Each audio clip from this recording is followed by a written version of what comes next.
travers le monde, merci de la confiance renouvelée à votre magazine. Vous avez l'aimable attention de suivre cette magazine d'interaction politique, économique, sociale et culturelle dans lequel défilent deux personnalités politiques du monde culturel, économique, mais également social. Mesdames et messieurs, vous êtes à Paris, vous êtes à Bruxelles, vous êtes à Durban, à Johannesburg, vous nous captez depuis Harare, en Zimbabwe, mais ici à Kinshasa, vous nous captez dans le 24 communes de la ville-province de Kinshasa. Bienvenue, nous avons déplacé le décor de ces magazines spéciaux où nous avons ainsi l'honneur de parler d'une municipalité qui a beaucoup de potentialités, mais nous allons parler de cette municipalité à bâton rompu avec un fils un natif de cette commune de Mongafula. Vous le connaissez, sa superficie, ses potentiels et tout ce qui regorge comme avantage. De quoi sera une question au cours de cette émission? Vous le savez, après l'élection présidentielle, législative, nationale et provinciale, l'élection sénatoriale, l'élection municipale et locale, voilà, la CENI venait depuis le 15 août dernier lancer déjà le dépôt de candidature qui, en cours de manœuvre, est en train d'être mise en place pour recevoir le candidat de bourgmestre joint à République démocratique du Congo. La fièvre monte à Kinshasa et chacun de ceux qui a des ambitions veulent postuler à ces élections pour donner le meilleur de lui et puis servir ses administrés. Nous avons ici sur ce plateau Monsieur Anthony Mabika, entrepreneur congolais, mais également notable de la commune de Mongafula, que je m'en vais lui dire bonjour et bienvenue. Bonjour. Monsieur Mabika, boni nzoto. Nzoto malamu, ndengozomona nzoto za malamu. Nzoto ezali malamu, ozali moko congolais de père et de mère, oyo azali entrepreneur congolais, oyebani na misala oyo salaka pona kotombola makambo etali infrastructure, makambo etali habitation, makambo etali kovanda ya bato. Ngomba Kinshasa. Yebisa biso yo moko omonaka ndenge nini la ozali kotala Congo démocratique. Merci beaucoup na maloba opesinga pe na mutuna na yo. Ndenge na monelaka makambo ya mboka na biso ezosenga to telema to sala misala pour tokende na voie ya développement. Toza pays émergent mais il faut tokende na développement. Pour tokende na développement, il faut to telema to sala misala oyo kosunga ekolo na biso ekende liboso. Po ezakaka na misala nde mboka na biso ekoki ko changer. Ezakaka na misala nde mboka na biso ekoki ko changer. Ba mboka ba kotala yo na nzela etando ike na bango ba yeba Anthony Mabika. Kombo ane uti wapi? Azali nani? Pe ali yakende wapi? Anthony Mabika kombo uti epa ya tata na ngai epa ba ancêtre na ngai. Tata na ngai Albert Mabika Ngandu pe à son âme, mwana ya Congo. Maman na ngai Mulanga Bernadette aza vivant avant na mikili ya poto. Anthony Mabika, garçon issu d'une grande famille, une famille à 14 bana, ndenge to botaka epa na biso ba congolais. Po epa na biso po ba yeba ke vous avez africain po vous allez belé. Nga nazali na kati ya famille ya bana 14. Nazali 10e pe cadet à 10 garçons. 12e pe baleki mi balé à basi na sima. Anthony Mabika mwana akoli na kati ya libota. Libota moko ndenge to bala biso ba africain, papa na maman présent, catholique, asali malongi, atangi ya classe na kati ya ekolo na biso. Pe mingi na commune ya Mongafula. Commune ya Mongafula oyo moni okobota est-ce que motolo ya Mabika ndama na commune ya Mongafula. Aujourd'hui la population est quand même enthousiasmée de savoir qu'il y a quelqu'un qui veut porter les kilos d'une si grande commune. Il y a Mongafula yo botami na Mongafula obeta osakana ozana baninga oyo yebi yango lisanoni osala na Mongafula oyo ezali mako tuti sa motema ke na Mongafula ko rappeler biso quand même l'histoire te na banza ndeka ndo ya mbinga boye bato na bandako esi basepeli misusu bamoninga baninga tokola babi oza mwana poto yo yakaka wana même pas nga za mwana ya poto te nga na mwana Mongafula ne grandi nasali masano ya judo nazopesa mbote na ba judoka nyonso ya Mongafula pour la première promotion y a ba judoka tango masalo judo côté na quartier naza mwana ya monga fula né grandi na beti chobo frappe na veni poto mikie naza mwana mikilia poto ta yango zo mona ki tango zo beta lisolo ya monga fula na makamozo ya pona monga fula o mona ki na o se déployer makasi pour Anthony Mabika vrai natif ya monga fula dans la monga fula ba ici ba sepeli ba moni moko ya bango bamoni moko ya bango Anthony Mabika tozonga nona ebandeli olobi te présenter en tant qu'entrepreneur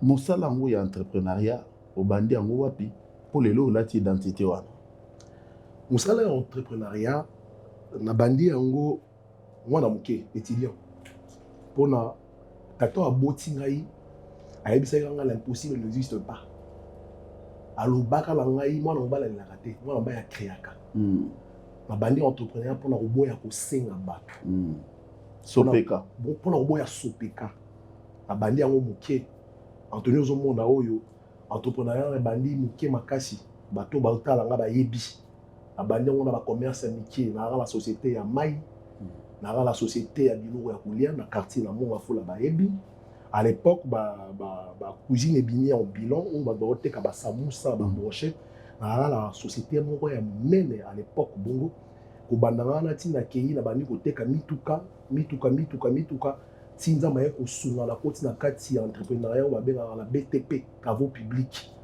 lelo na komi entrepreneur na kati ya secteur wana o esala ka ekolo ebonga pour souci na ngai eza ko participer le développement ya mboka na ngai développement eza nini eza infrastructure développement eza nini eza agriculture développement eza nini eza ba hôpitaux eza makambo nyonso ezosangisa biso po mboka ekele liboso ndenga la mi obaki il faut nazala la kati ya likambo wana parce que na kati ya secteur ya développement tokomona énergie tokomona agriculture tokomona infrastructure énergie agriculture infrastructure nakangi ba biloko wana obimisato ozali na kobi na monga fula tokoki kofanda boye kure kei lotili kekei to ya monga fula mai ezali te tozali na monga fula makambo ebele ezali ya kozanga avant kozwa likanisi ya koapporter un plus na oyo yekoli na oyo yebi pona bana monga fula likanisi yango utaki wapi qu'est-ce que tu as remarqué dans le vécu des administrés de monga fula? Je pense qu'aujourd'hui si je pris même le courage de me lancer sur cette aventure, premièrement, je dois atteler cet endroit. C'est parce que j'ai remarqué une volonté politique à travers le chef de l'État que je salue en passant, Félix Antoine Tshisekedi Tshilombo. Cette volonté politique d'organiser des élections. Pour les Bosso, parce que, et ça, les Bosso, et ça, les Bobi Bakoumi. C'est là où le chef de l'État, Tchelelo, et c'est là où il y a réellement pouvoir légitime la bourgmestre la carte est en Kinshasa pour exemple la bourgmestre ba route na vote ba route na population ba on est ba répondre la nomination té yango moni biso to s'aligner ngai Anthony Mabika Kaninda na s'aligner parce que je pense que cette chaîne est dans nzela où il resana que population a pona bourgmestre na ye ya commune na ye mais bourgmestre tanga kokoma wana bien sûr les élections directes mais ba conseils municipaux baza élu du peuple a redevable la population a travailler pour la population parce que ba onde ba nommé mais oyo ba tchekocha a redevable la population na bandité au bandité population ya monga fula ba kotala yo ba bazali na Kinshasa ba bazali na mbo bisika nyonso na mokili baza kotala moko ya mwana Congo alingi azwa destiné à toute une population bangi batu no question est-ce que yebi ko commune ngo ya monga fula eza na quartier boni ezali na ezali limité wapi ko banda wapi pe ko suka wapi peut-être motuna moko ya curiosité ba quartier ni omoni ezali ya kafukafu oyo ezali ba problème récurrent ezali na monga fula oyo il faut apporter un diagnostic un thérapeutique de choc pour na marambo salema. Ba quartier à monga fula eza ebele monga fula eza na 29 quartiers monga fula eza pays na kati ya pays monga fula ko mona wana 29 quartiers monga fula ezo kota na kati ya commune ya Kitambo 120 fois monga fula ozo mona wana monga fula eza monene En banjo lobby, quartier ni naïba problème. Au total, par exemple, qui moinza. Tant que biso to kokola, tozo longwa na ma classe na l'école, to okende ba sortie scolaire na ba lac de Manvalley.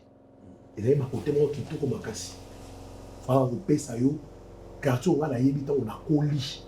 To okende, au monde na ba bonobo. Parce que mon afula yo c'est un caractère touristique. Mais lelo est confi. Dans qui na naissance na ko ba makambo pamba te. Na ba quartier reculé na ba kinga toko na mama tabima yo. Bilili na ba kimwenza oza na place à kocha lokolo te nzela ezate. Quartier baby où ils ezate. Population ko souffrir. Mai ezate. Yango moni courage na nazu ya ko telema. Koya na makambo nga na yebi nazu na entrepreneuriat na makambo nga na yekoli. Comme ils ont élection, na ko chango na service à population parce que mon afula m'a tout donné. Nga na tangi na bekola mon afula, na koli na mon afula, na tongi na mon afula, na za penza mwana ya mon afula. Donc lelo toye pour une seule raison. Changer cette commune qui a beaucoup de potentialité, qui aujourd'hui est presque par terre. Parce que les gens qui viennent diriger dans cette commune n'est pas vraiment les gens qui ont le souci de cette commune.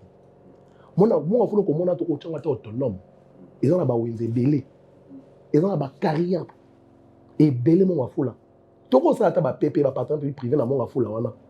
Tu as pe banzela. Mais ça, ma cambo, on a bientôt. Tant qu'on a la candidature, pour avoir candidat bourgmestre, rien que pour une seule raison. Parce que ce sont les élections. Parce que le chef de l'État, Félix-Antoine Tshisekedi, vient confirmer encore que c'est lui le père de la démocratie. Démocratie, c'est l'obini, beaucoup de choses, mais élection, Amando quitté. Pouvoir du peuple par le peuple. Pour le peuple. Alors, M. Tony Mabika, sur le plan sécuritaire, laissez-nous vous poser cette question parce que commune à Monga Fou, les années communes, ils ont subi problème de l'étau, problème à Kuluna, problème à Rokote, vraiment Mikolo, et Mikafu Kafu. Mais évitez, il y a un pouvoir noté. Pouvoir législatif national. Parce que vous avez la mbelate.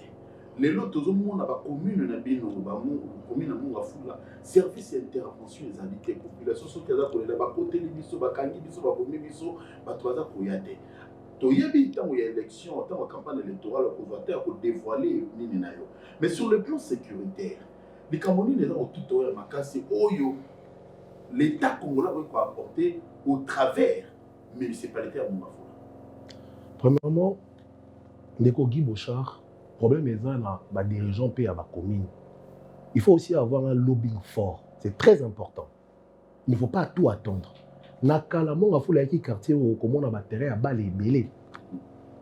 Terrain à judo, ma centre récréatif et belé. Le est athée. Batigi population wapi. Pour nani kulune koya. Pour ba jeune on a ba nelo comme ça là. Dans l'occupation. Ceux qui les autres occupés ba jeune wana. Yo kanis ba continue mandela na kikuluna. Surtout ça, il y a un centre de formation. Il y a un mécanicien, un menuisier. Tout ça, il y a une microfinance pour soutenir le commerce entrepreneuriat. Il y a aussi une machette. On est dans la première chose pour occuper. Deuxième chose, il faut qu'on matisse effectif et ma société. Pour ça, il y a un lobby au niveau du ministère de l'Intérieur. Parce que comme il faut dans la mise en commun, en collaboration, dans la l'économie. Kotoke ma porte réellement. Kovanda kakate au vandi po edepe komaki bourgmestre ko Ozaka mbongo ticket, otalaka mbongo ya mariage té, komouye mayo, être sur le terrain, faire de lobbying qu'il faut pour que commune bouger. On la foula. Les lots sécurité exact pour la vie. Pour bazu ba terrain no sabali, ba teki. Bazu ba winzi, ba teki. Zo ba terrain là tout ça là on a un centre de formation. Ba balanzela ba sala kuluna. Les lots, il faut qu'on occupe la population. Il faut qu'on occupe cette jeunesse. La Kalabakala va ouvrir la bonne foule. La batterie à Bali. Mais le lait a été poigné. Pour attaquer à Pambo, place à Robeta, les amis sont sautés. Mais qui paie ma baie. Et d'autant que la foule les a quartiers, même pour bien, correctement. Un centre de formation.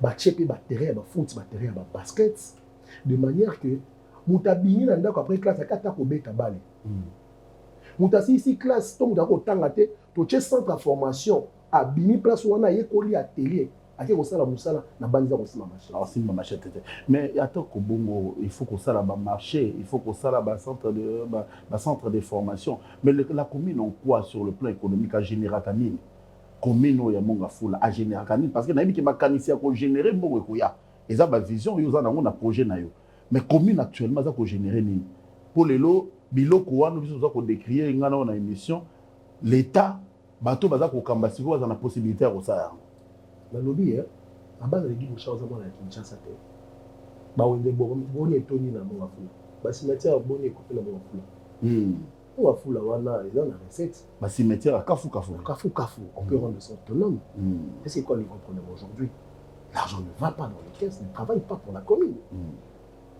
nous on vient aujourd'hui pour faire développer cette monga fula beaucoup de potentialité ba carrière ils a combien na monga fula tout beta biso le tellement fleur za kozanga mbongo kongo mobimba a okomona boloba za place moko kaka na monga fula terre agricole eza ya ndenge nini na monga fula nazaka na descendre dernièrement na pesa ki ba matériaux ya kafu comme le maman marchère pour la nini pour ça entrepreneuriat so sali bien monga fula ne ko bouger et puis recette ezali mais recette est orientée. Pour bâtonner ce bas la recette. Il faut mobiliser aussi. Et on a bien été un solo qu'il faut aussi la balobi. Basali de là au cadre de l'équipe na kati ya monga fula. Na ba branche ya développement dans l'infrastructure. Route c'est développement. Mais route nyo so na l'équipe wana nyo so na te. Eza mbongo te. Yo ko yeba te. Kaka ndeko cadre de l'équipe na kati ya monga fula. Et en bon, côté où on a pu intéresser ma partenaire économique pour la salle un montage, la carte y a commune pour permettre commune et se développer. Tu vois côté la bon y a recette était commune mais ça là côté. Biso to ko y a na makanisi.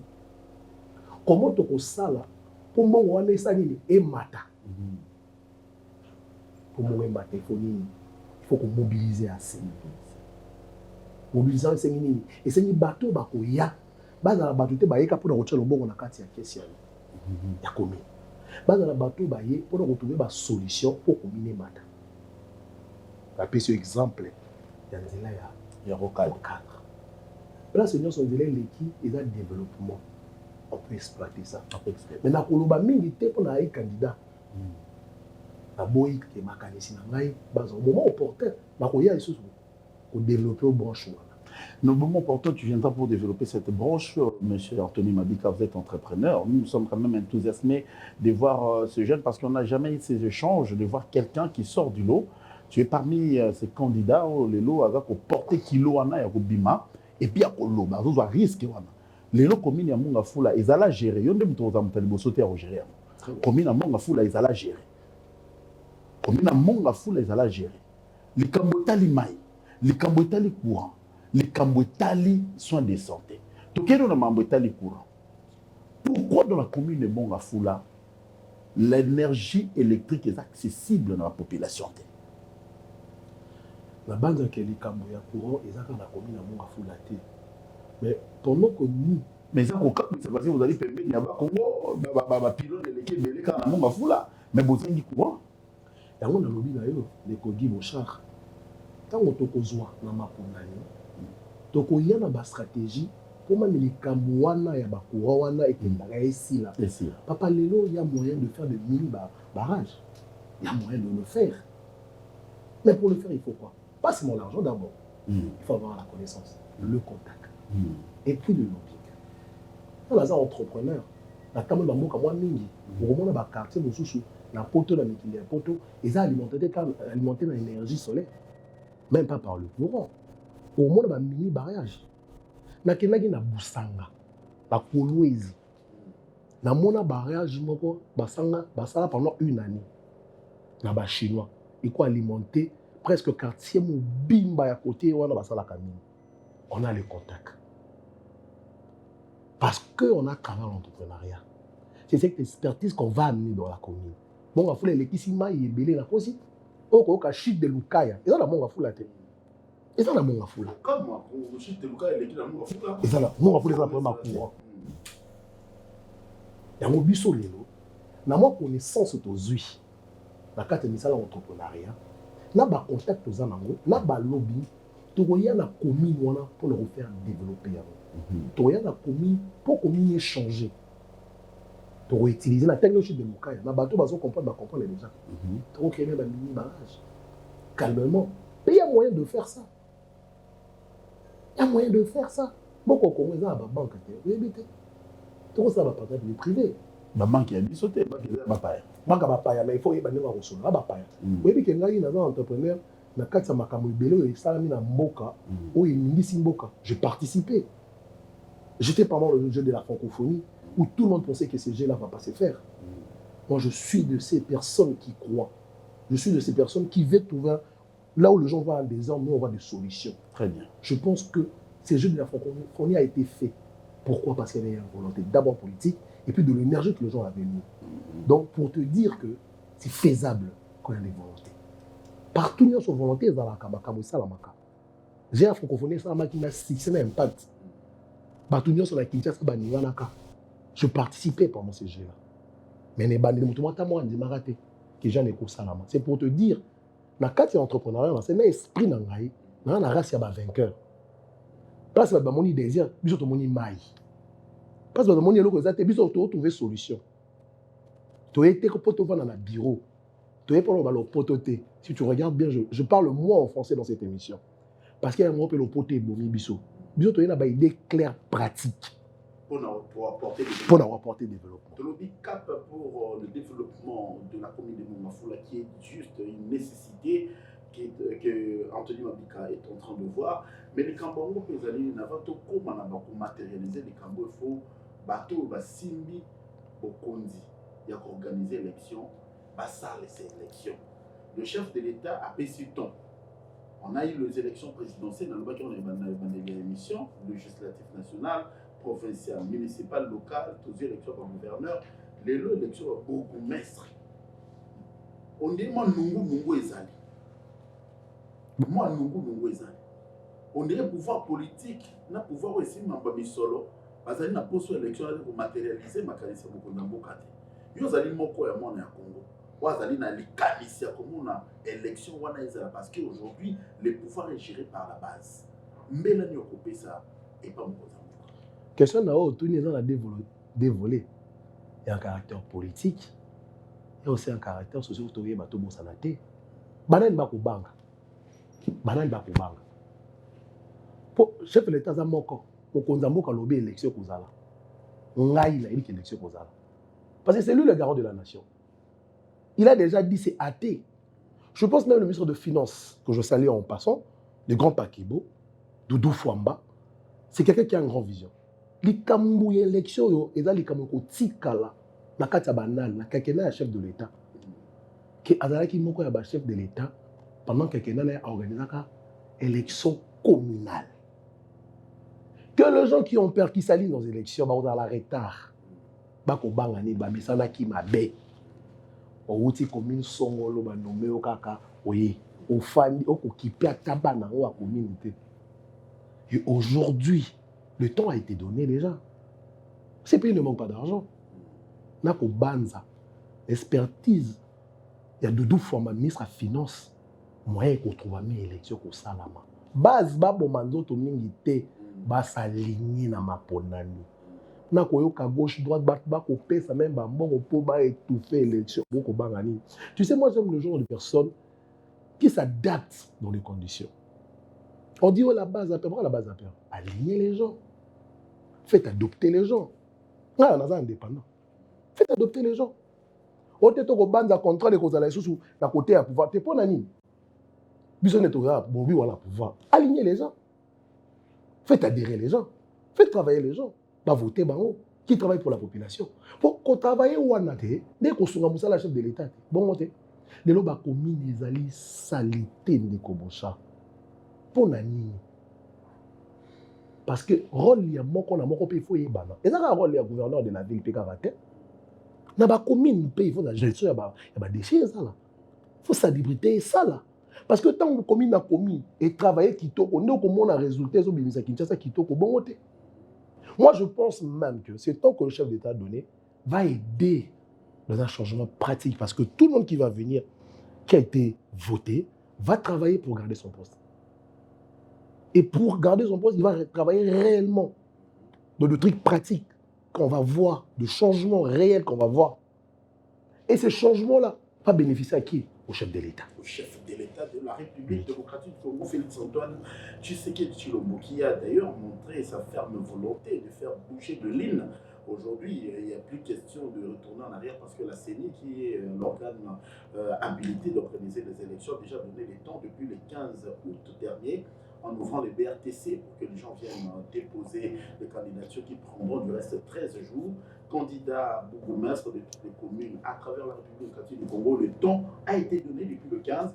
La CENI attend que se mette en accord avec le ministère des Finances afin que cette élection ait lieu en République démocratique du Congo. Ça sera d'ailleurs la dernière élection dans ce cycle électoral de 2023 organisée par la centrale électorale conduite par Denis Kadima. Ndeko Anthony Mambika. Nazomi na cadre ya commune na yoma bakolo bezali ebele. Makabakolo bezali ebele. Commune ya Mongafula victime ya accident ebele. Tozalaki na accident liboso ya pilon ebetaki na matali kibala. Bato iki bakufaki. Tomoni implication ya notable te ya commune ya Mongafula. Dernièrement tomoni mituka ou eutaka vivali ozo Congo central ekotaka doda ezali te ba barrière à malongi ezali te population za kokufa. Population za kokufa ya mato mangongi parce que ba pekisi bango ba te karanzela mais baza kokufa to mona ki effectuer qui descente ba image za kolakisa o effectuer qui descente okenda kotala ba sinistré ona mais politique ya ko prévenir ba danger wana eza nini pour la commune ya Mongafula ezali kozanga bisika ba lieu de négoce to bengi na français ba marché ou soit boza kotika bato bino bosala censé ya kokamba à la merci des accidents. Na banza ki tant to bani na biso ki na zambo na Mongafula. Na koli na Mongafula. Likambango pe umeli ya kubato ko kufa nzela na matali kibala. Kasi nga na ova na Dimez. Na deuxième triangle. Na yebi makambo bato ko kufa na Mongafula leloté. Solution ya malwa et comment ils ont marqué pour la ni solution ils ont marqué. Mongafula ezangi terrain ko sala ba wenza ko tshaba mama wana te. Ezangita bato bakufi ebele. Yango monaki na kenaki kotala bandeko ba sinistre bakufaki pour la reporter ba soutien na ngai. Mais qu'est-ce qu'il faut faire? Pourquoi cette histoire ne finit pas? Mataliba les a wenza munene to boité. Mais est-ce que place ya ko tshaba mama wana bateka ezali na Mongafula? C'est là où je te dis il faut ramener un changement. Changement ezaka à terre ya ko benga na bango brusquement bon matin parce que ba mama wana ba koteka pour balayer sa banda ba famille. Solution de change. Il faut solution de changer comment avoir ko ya ko benga naka boto ba solution. Mais problème on peut bandi les lotes et bandi les lotes ça ya kala. Mais pour une solution ils ont makaté. Donc on travailler dans le sens wana. Ramener des solutions pratiques sur des problèmes clairs. Matadibala, beaucoup de morts. Qu'est-ce qu'il faut faire? Mongafula ne manque pas de marchés ou des terrains pour faire des marchés. Nazali na kata descendre au temps la image, ba maman wenze ba yeba lobi maman papa tozana wenze te, tozana place à côté kate. Maintenant na ko kamwa. Commune lokola Mongafula monene 29 quartiers. Mais ezana wenze te.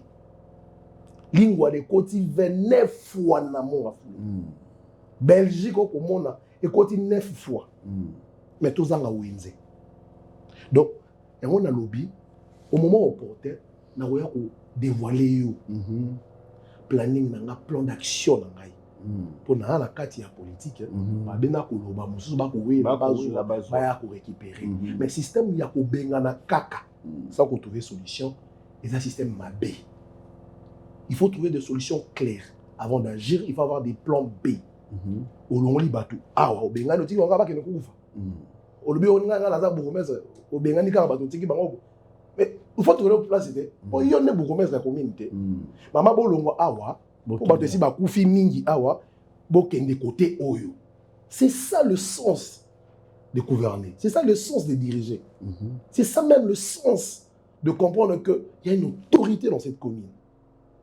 Ils ont raté la moquille dans le par exemple, moi, nous avons raté il y a Salimbe Bato, aussi comme Bengani, les bandes de bois qui ne coupent pas. On n'a pas de punir, mais on peut essayer encore seconde chance. Donc, système, il y a que Bengana, il y a que Bouka, sans qu'on trouve une solution système Mabé. Dernièrement, il y a que Bengana, na bana monga funa na wenzasité pombo bato ba ko buka babi mutala muka na tonga kaka zu ko to abuki kaka azu bato mususu ache akozwa kaka misolo bongo un mois après abuki lisusu après azu ache. Le problème c'est parce que les gens viennent automatiquement chercher de l'argent. Les gens ne viennent pas travailler.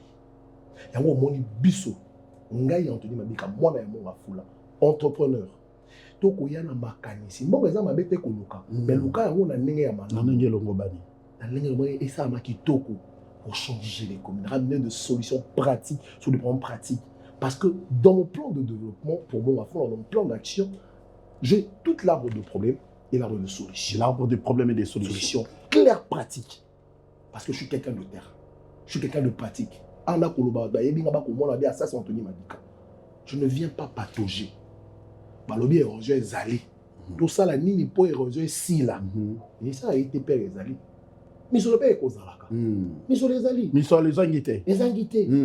Mais porte nini bato batoke pour ba osala. Ngai na travailler qui pour na érosion à Dimez. Oyo na sala lobbying à niveau à ITP autant que notable ya monga fula. Je pense que érosion est la katisa. Prince et katandela ya route numéro 1. Érosion wana bato balaka une solution kaka pour la notable pour na mona monga fula pour quartier bolingo kaka municipalité pouvoir être député de l'autre côté. Je fais des lobbying, je toquais des portes et le ministre des ITP que je salue en passant qui est devenu aujourd'hui l'habitant M. Alexis Kizaro, il s'est impliqué. On a trouvé des solutions et cette érosion aujourd'hui a été arrêtée. Mais Nazaraki Bourgmestre, est-ce que Nazaraki Bourgmestre kolinga commune le bika te ko na pouvoir yango moni le lobiso te ko ya kokota ka poser élection ceux qui bongo te la ko sala na kokota tate au ça rend ça avec tant qu'entrepreneur. Anthony Mabika, notable monga fula et puis entrepreneur congolais, il a plus investi dans le domaine des infrastructures. On a même mis on a domaine na yo où ils allaient infrastructure on le ben mambetali dimez on le ben banzele mais na keina makambetali rocade on le ba ki on a bandelia obi rocade on est ko pesa commune mbongo ebele na ndenge ni mais nzela eza élément phare de développement ceux qui na kati nzela na tocheba ba alimentation tocheba ba quartier tocheba hôpitaux ba hôtel to sali ba partenaire public privé to ko zo pe grand hôtel to tongi pe na nzela rocade wana te to sali pe complicité na gouverneur à ville na ministère à finance au cas de koleka bato bazo ko finana mingi na centre ville pour désenclaver la ville. On crée aussi des quartiers vers Mongafula, vers le Rocadre et bien Mitimi Timasi na koto na Sima. Est-ce que c'est faisable? C'est faisable. Nous, je ne peux pas le dire à l'écran. Je suis entrepreneur, je sais de quoi je parle. Je maîtrise ce que je fais. Je ne peux pas le dire. On est bientôt à la candidature. Au moment opportun, de ko Guy Bouchard na koyebi. On peut okomona parce que na kobanza na lisuni ya nzambe na sambelaka. Na qualité ba conseil municipaux yo ba komi lelo na ba komi ça na conscience makasi. Soko kuteni na conseiller moko lelo rondima te de gens réfléchis, intelligents, mais qu'on les a imposé des choix purement politiques qui n'a pas permis que ces gens-là puissent aider leur commune. Et aujourd'hui, quand tu entends ce nom parler, tu dis non, il faut travailler avec ces gens. Très bien. Il y a au cadre wana. Na ko sa une émission, quand une émission yo. Quand place l'équipe wana. Acteur à développement makasi peut te désenclaver ville. Te désenclaver ville. Après ce mois c'est moqué. Na yaki na Afrique du Sud. Na ke na mboka mo ba benga Mpumalanga. Na komi na Mpumalanga ba benga za province. Na tali province na biko. Au province était Inkisité. Na ko ebiso partout dans chaque quartier, on a posé ko bima quartier oté Pour que les nets il faut que les gars GG Marx. Non, dans chaque quartier, bah arbre de développement ezali, wenza munene ezali. Alimentation munene ezali dans quartier, hôpital munene ezali dans quartier wana, logement ya kitoko ezali dans quartier wana. Donc muto avani na quartier Songolo, ana ta okene dans quartier Pakalate. C'est ça le sens de développement. Développer la commune, mettre des éléments clairs, forts pour développer la commune. Développer les années, les économies. Ce que tu as les lots, pendant que tu as retourné, tu as fait un wana. Surtout si tu as partenariat qui toko, dans le cadre, tu as fait ça, tu as fait ça. Batu ba docteur na kati ya hôpital na monga fula te. Je pense qu'aujourd'hui, même au cadre de l'équipe de monga fula, ils ont un élément majeur de développement de choses monga fula, même pour des enclaves monga fula. Anthony Mabika, vous avez politique était. Vous avez une partie politique moroté. Il faut tout le papier bosolo. Vous avez une partie politique mokoté, vous avez kende yo moko. Mais na kati na yo sepeli na makanisi ya Félix Tshisekedi yango oyebiseki biso. Pour na yo Tshisekedi lo ni sepeli na ye. Tshisekedi oyo apesi bana monga fula nini. Et puis au travers Anthony Mabika bana monga fula bakozwa nini pour na ba sepela mokonza mboka. Parce que le pouvoir c'est le chef et ses habitants et sa population. Le total Tshisekedi total la population congolaise, total la population quinoise, total la population à monga fula. Lélo, qu'est-ce que la population du Manga Fula peut s'attendre à cette personne qui Yodo peut sa confiance? Côté Outi Koloba, par exemple, moi, expérience, on a école, parce que l'évangile qui n'a pas été vécu, ce n'est pas un évangile qu'il faut dire. Pendant le jet de la francophonie, au départ, il n'y avait personne qui croyait à ces jeux.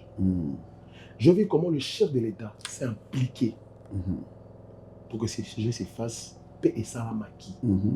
C'est quelqu'un de déterminé. La ligne a courage et puis la mission la ligne a balobé azaï lombe. Abané ko ça va descendre chaque week-end la francophonie wana. Par moment tu yebo tu as bloqué balobi sur les actes ba ko boya ko futa. Comme jour balinga était salama. Jour balinga kene et kene bamboka misusu. Détermination à chef de l'État pendant ces moments, c'est quelque chose qui m'a captivé. C'est pour dire quand il y a une volonté politique, je comme ça la maka. Il y a un moment où bêtisé pour l'élection, je me suis dit, le président de la République, Fachi Beton, a lobby déjà. Nakoye baye nenga banaka koloba déjà à l'époque. Tije salamaki, nakoye banenga beta kili solo yo ça ba na monga fula. Mais au cas de ça, quand ça monga fula. C'est à cause de ça aujourd'hui je m'aligne derrière cette vision parce que nayebi que le président de la République Fachi Beton, Félix Antoine Tshisekedi, Azamutu, ce qui a lobby et salamaka. Bandimaka déjà francophonie ko salama, j'ai salamaki. Bandimaki au cas de salama, le lo qui les aéroports dans le hôtel, au ko baluka pe boy, pas au comité aéroport.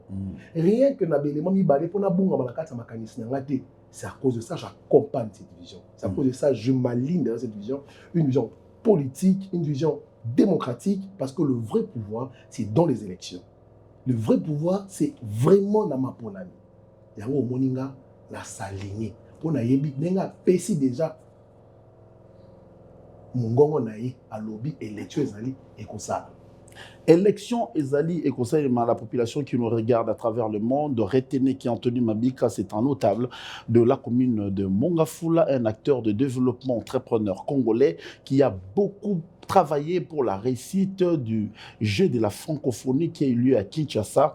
Vous le savez, un jeu qui a d'ailleurs facilité, qui a haussé le score du président de la République par l'adhésion de la population qui avait salué la tenue de ce jeu à Kinshasa. Anthony Mabika et son équipe, et tous les hommes qui l'accompagnaient, ils ont misé, ils ont travaillé dur afin que ce jeu connaisse une réussite en République démocratique du Congo. Alors Anthony Mabika aujourd'hui diriger une commune, c'est aussi avoir de partenariat avec l'extérieur parce qu'il y a Yomoko au Kokate, il faut prendre ceci, il faut prendre cela. Mais le lot moni na ba mboka misusu ba commune et ça na ba partenariat na ba mboka misusu. Tout le monde a dit Liège, on a un partenariat à Kinshasa, tout le monde a le coup à Genève, on a un partenariat. Est-ce que tu comptes y aller seul au cas où tu es bourgmestre de la commune de Mongafula, ou soit au Kolingo travailler dans bateau, bazali na kati parce que Kinshasa mbongo ezangite, Congo mbongo ezangite. Na bande que na kati ya domaine ils ont un domaine il échange makasi ya contact makasi. Parce que pour enregistrer pour être entrepreneur, il faut avoir les contacts. Avoir des contacts. Sans les contacts, on ne sait pas fonctionner comme entrepreneur. Je pense que c'est touche que j'ai na on a service à commune en Gaï. Par contact ezali ya libanda pe na mikolekoya au na wana mikili ya poto pour na ba échange na ba contact na ba kondi mususu.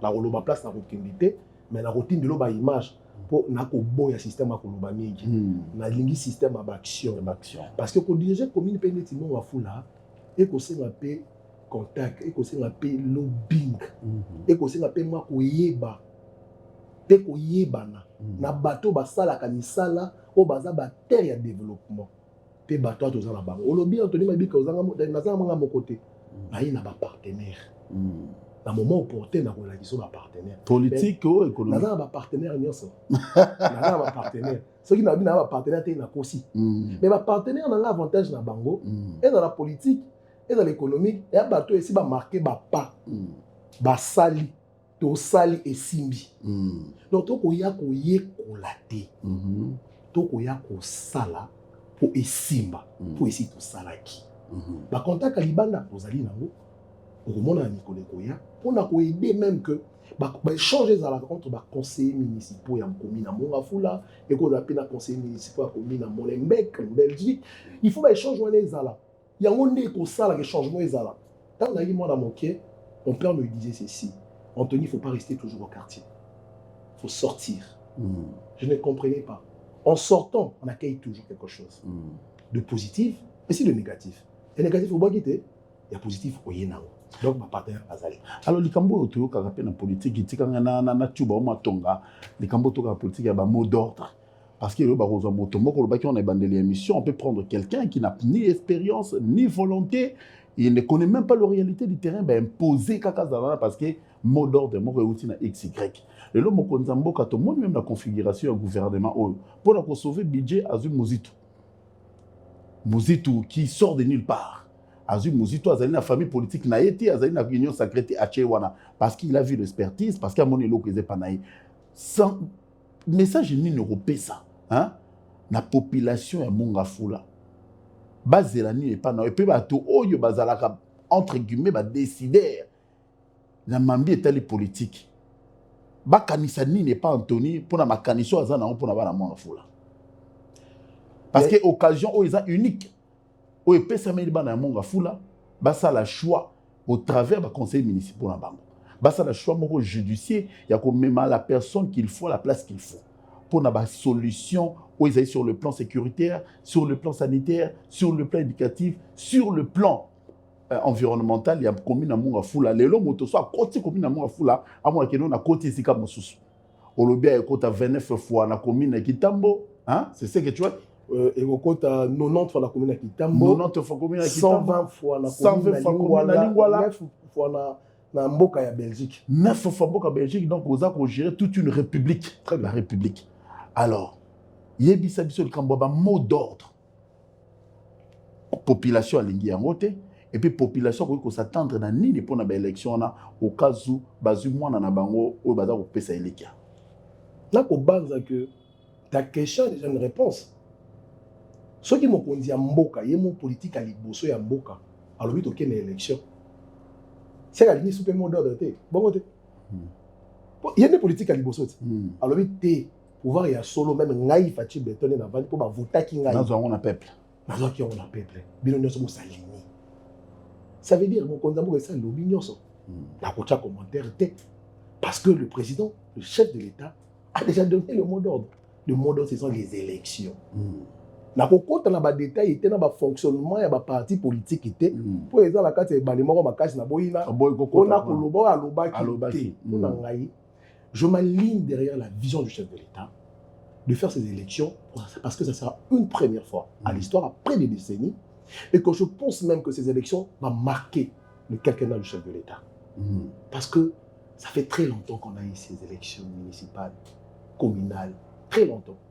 Tout ce qui est derrière cette idée du chef de l'État, ce sont les gens qui veulent ce changement. Je pense aussi que le ministre de Finances, Doudou Fwamba, le Pakebo, va accompagner ça. Congo est amis du soloté. Il faut prêcher par les actions. Qu'on prêcher à bien, il me chef de l'État, c'est à lui l'abisso. Au ligne pouvoir, que des populations aient voté. Ils ont été baluka na sima ya moto moko à terre politique pour que ne kocha comme on a été. Et puis il y a plusieurs ministres intérieurs à Pessi pour makabo et salema pour pouvoir y assurer au utaka na population na maponami. Donc pour ngai chef de l'État ça répond de biso ou dans les athées allons-y vers les élections. Population c'est la nini. Population ya liboso na koloba na boyeki koloba mingi. Yango moni ngai na sala ki nano descendre sur terrain pour palper les vrais problèmes. Mais descendre na kila ki pambate na yiko soutenir l'entrepreneuriat. Mon afula pona ko changer ezo senga bato oyo ba ye na makanisi ya sika. Kolongola ba ancien coutume nyonso ya kala. Makanisi ya sika na ndeni ne biso yo te. To uti na ngo libanda na mamundo sali. Bo esimbi. Dans la ville de Kinshasa, je travaillais sur 13 km 500 avec ABC.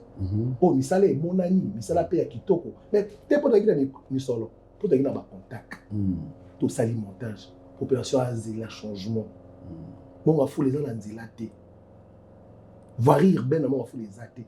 Mais moi, on va foutre les commune à mon population à zéla changement. Changement peut être positif. Pour donner un lobby positif.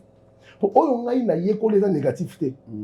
On a une place 0 francs ezali pour comme à 1000 francs. Na tout un nani, na mon nani pour tout ça les camusons ou le pakala. Les gens pensent que c'est l'argent qui fait les projets. Non, c'est les projets qui font l'argent et les contacts. Contacts n'angai Anthony Mabika. Na expertise dans une entrepreneuriat, dans le secteur à BTP, parce que ils ont ligne des phares de développement. Na ko memamo na Mongafula. Mongafula est dans la terre arabe. Et qu'on les a dit ça mobimba. L'autre sali sans pour autant total à bas Congo. Sans pour autant total à bas Congo. L'autre sali ka tokolo na chou, tokolo na pilipili, okolo na tomate. Les autres ont exporté tomates. Imagine-toi. Il y a des secteurs qu'il faut toucher dans cette commune qui va bouger la commune. Il y a déjà des éléments phares qui peuvent aider la commune à avancer. Tu as une expertise dans le pour moi fouler qui est les bosso. Tu as encadré quand on va marché moderne pour moi battre la place à bien. Mais la confoutis a un bon métier, ni solo métier. Il y a moyen de faire des partenariats publics-privés en long terme qui ne touchent même pas, qui ne coûtent même pas la commune, mais où on voit de résultats palpables et qui profitent à la commune.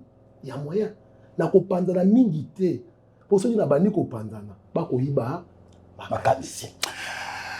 Le temps nous est imparti touche à sa fin. Vous allez comprendre que nous avons affaire à quelqu'un qui est porté par le souci de faire changer les choses de sa commune, qui est la commune de Mongafula. Il a parlé avec son cœur, mais il a réfléchi avec sa tête pour apporter des solutions escomptées aux problèmes qui se posent, les problèmes qui sont palpables. Le problème lié à la sécurité, le problème lié aux fonctionnalités de la commune de Mongafula, le problème lié au développement des infrastructures, le problème lié à l'environnement, le problème lié à la desserte de l'eau et de l'électricité.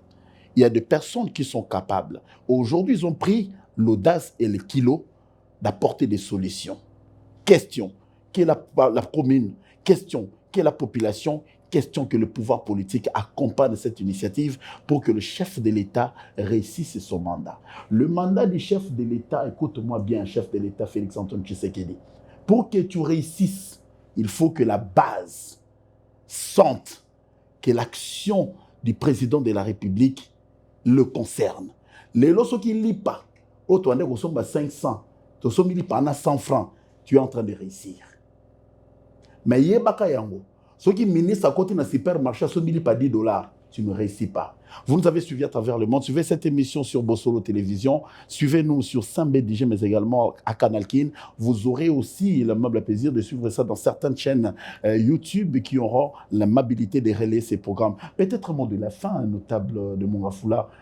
Les lots population, notable, conseiller, on peut ça confiance. Batale pas dans la potentialité. Biso moko to checker totali to check scanner oza mwana poto to oza mwana ovani na Kinshasa. Obeta ba poto mike osukola pe na base ya mbula. Osali pe judo. Ba maestro baza kotala yo, bana mai baza kotala eliki ezali. Lelo soki mabika azui commune ya Mongafula.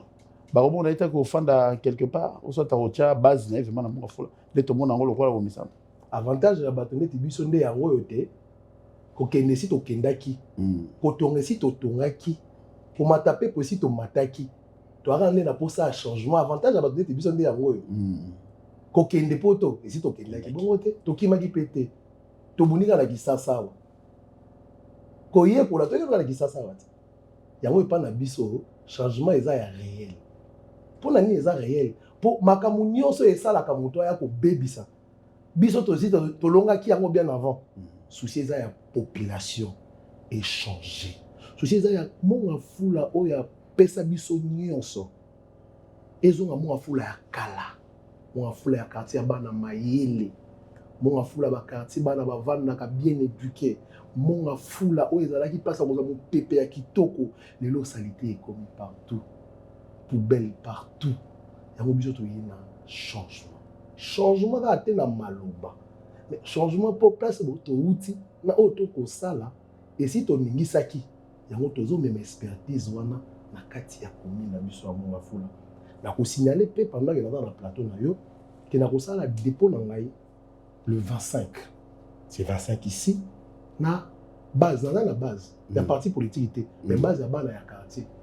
Oto kola oba yebinga na kombo oso amoninga belele ba komo tanga na bomwana belele o moninga na ngapenza ako belo dender boy ya pale okiti boye wana onga pa ba yebinga na okende kotika candidature nanga le 25 pour s'aligner d'abord la vision du chef de l'État aye na moya mapondani o nga moko autant que notable de Mongafula na félicité chef de l'État pour une première élection et ça à niveau communal. Élection à niveau communal, c'est sur ces mots que nous mettons un terme à cet échange patriotique. Bolandi Bisso, avec beaucoup d'attention, prenez le temps de suivre votre magazine. On se retrouve dans un prochain numéro avec un autre invité. D'ici là, portez-vous bien. Au revoir.